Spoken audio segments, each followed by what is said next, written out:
Assalamualaikum warahmatullahi wabarakatuh. Kami dari kelompok 2 pelatihan dasar CPNS tahun 2021 angkatan ke-27, yang mana kelompok kami terdiri dari Alpipa, Siti Nurjannah, Nita Khairun, Mahdia, dan saya sendiri, Hendra. Di sini kami akan mempresentasikan infografis mengenai PNS dilarang mudik pada era pandemi. Mudik berasal dari kata dasar udik dalam bahasa Melayu, bermakna desa atau dusun. Oleh KBBI disinonimkan dengan istilah pulang kampung. Mudik adalah kegiatan perantau atau pekerja migran untuk pulang ke kampung halamannya.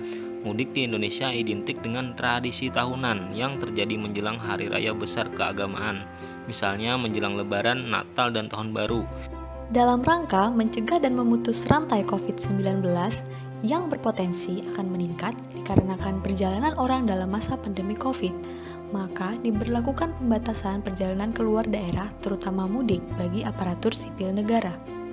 Pemerintah telah mengeluarkan aturan larangan bagi ASN pada periode 6 sampai dengan 17 Mei 2021. Pada periode tersebut, aparatur sipil negara dilarang untuk mudik, dilarang untuk melakukan perjalanan keluar daerah ataupun cuti. Hal tersebut tertuang dalam Surat Edaran Menteri Pendayagunaan Aparatur Negara dan Reformasi Birokrasi PAN-RB Nomor 8 Tahun 2021 tentang pembatasan kegiatan bepergian keluar daerah dan atau mudik dan atau cuti bagi pegawai aparatur sipil negara dalam masa pandemi COVID-19. Aparatur sipil negara yang nekat mudik dan melanggar aturan tersebut akan dikenakan sanksi berupa hukuman disiplin, mulai dari teguran hingga pemecatan. Pemberian sanksi kepada pegawai negeri sipil mengacu pada Peraturan Pemerintah Nomor 53 Tahun 2010 tentang disiplin pegawai negeri sipil. Peraturan pemerintah tersebut mengatur 3 jenis hukuman disiplin, yakni ringan, sedang, dan berat. Hukuman disiplin ringan dapat berupa teguran lisan, tertulis, dan pernyataan tidak puas secara tertulis. Lalu, hukuman disiplin sedang bisa berupa penundaan kenaikan gaji dan kenaikan pangkat selama 1 tahun, dan penurunan pangkat setingkat lebih rendah selama 1 tahun. Sementara, hukuman disiplin berat dapat berupa penurunan pangkat selama 3 tahun, pemindahan dalam rangka penurunan jabatan, pembebasan dari jabatan, pemberhentian dengan hormat, dan pemberhentian tidak dengan hormat.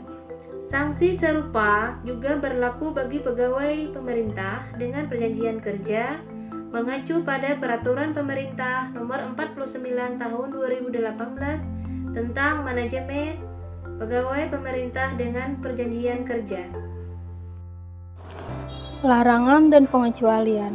Larangan mudik atau bepergian keluar daerah dikecualikan bagi yang pertama, ASN yang melaksanakan perjalanan dalam rangka pelaksanaan tugas kedinasan yang bersifat penting dan terlebih dahulu memperoleh surat tugas yang ditandatangani oleh minimal pejabat pimpinan tinggi Pratama atau eselon 2 atau kepala kantor satuan kerja.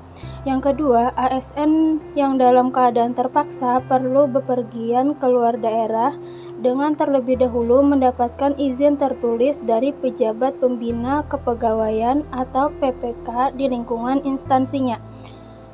ASN yang berpergian keluar daerah tetap harus memperhatikan yang pertama, peta zonasi risiko penyebaran COVID-19 yang ditetapkan oleh Satuan Tugas atau Satgas Penanganan COVID-19. Yang kedua, peraturan atau kebijakan mengenai pembatasan keluar dan masuk orang yang ditetapkan oleh pemerintah daerah atau Pemda asal dan tujuan perjalanan. Yang ketiga, kriteria persyaratan dan protokol perjalanan yang ditetapkan oleh Kementerian Perhubungan atau Kemenhub dan Satgas. Yang terakhir, protokol kesehatan yang ditetapkan oleh Kementerian Kesehatan atau Kemenkes. Berikutnya adalah cara melaporkan ASN yang nekat mudik atau ASN yang melanggar aturan. Jika ada ASN yang melanggar aturan mudik, maka masyarakat atau ASN lainnya dapat membuat laporan terhadap ASN tersebut dengan cara melalui sistem pengelolaan pengaduan pelayanan publik nasional, layanan aspirasi dan pengaduan online rakyat. Caranya dengan mengirimkan pesan melalui SMS ke 1708 atau www.lapor.go.id. Selain itu juga bisa lewat aplikasi yang diunduh melalui Play Store, yaitu SP4 Lapor. Laporan ini akan langsung tersampaikan ke Kementerian PANRB.